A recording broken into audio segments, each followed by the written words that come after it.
রাত 4:15। মুয়াজ্জিম মাইকে ফজরের আজান দিচ্ছে। পাশ ফিরে উঠতে যাব, তখনই খেলাম বড় ধরনের একটা ধাক্কা। আবছা আলোতে দেখতে পেলাম আমার মতো একজন শুয়ে আছে আমার পাশে। এটা আবার কে? ভয়ে ভয়ে তাকে নাড়া দিলাম। দেখলাম অচেতন, কোনো কথা বলছে না, শরীরটা ঠান্ডা। কিছুক্ষণ পরে মনে হলো ভদ্রলোকটা মারা গেছেন। চিন্তা করলাম, এই লাশটা এখানে কেন? আবার দেখতে পুরোপুরি আমার মতো। স্বপ্ন দেখছি না তো? না সত্যি তো? অনেকক্ষণ চিৎকার করে সবাইকে ডাকার চেষ্টা করলাম, কিন্তু এ কি, কেউই আসছে না।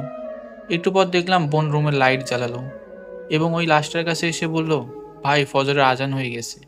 আমি তো পুরোই অবাক, এসব হচ্ছেটা কি? ওর কাছে গিয়ে বললাম, ওই তোর মাথা খারাপ হয়েছে? লাশটা এই রুমে আসলো কিভাবে? এটা কার লাশ? দেখলাম সে আমার কথায় কোনো কর্ণপাত করলো না। সে লাশটা ধরে অবাক হলো এবং চিৎকার করে উঠল। মুহূর্তে পাশের রুম থেকে আব্বু আম্মু এসে স্তব্ধ। ধপ করে খাটে বসে লাশটা ধরে ঝাঁকাতে লাগলো এবং চিৎকার করতে লাগলো, বাবা কি হয়েছে তোর? কথা বলছিস না কেন? কথা বল। আম্মু ব্যাপারটা বোঝার সাথে সাথেই বেহুশ। চিৎকারের আওয়াজে চাচা চাচি, ভাবি, কাজিনরা সবাই এসে জড়ো হলো। লাশটা দেখে সবাই ইন্নানিল্লাহি পড়তে লাগলো। আশেপাশে কান্নার রোল পড়ে গেছে। মুয়াজ্জিম যখন বাবার নাম নিয়ে বলল, অমুকের ছেলে অমুক ইন্তেকাল করেছে, তখন মনে হলো হাই ভোল্টেজের একটা শক খেলাম।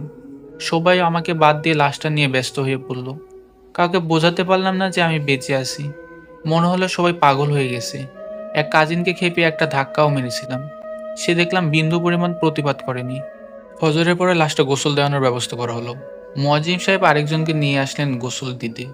দুজন বলাবলি করতে লাগলেন, আরে মৃত্যু কার কখন আসে বলা যায়? এরকম তাগড়া মানুষ মরে যাবে কে ভাবছে? কাল বিকালে তো আমাদের সাথে হাসিমুখ ভাবে কত কথা বলল। আমি লাশটার পাশেই ছিলাম, দাঁড়িয়ে ওনাদের কথা শুনছিলাম। গোসল দেওয়ার পর কাফনের কাপড় পরিয়ে খাটাইয়ের ওপর লাশটা রাখা হয়েছে। লাশ ঢাকবার জন্য মসজিদ থেকে কালো রঙের কাপড়টাও আনা হলো। সবাইকে শেষবারের মতো লাশ দেখার সুযোগ করে দেওয়া হলো।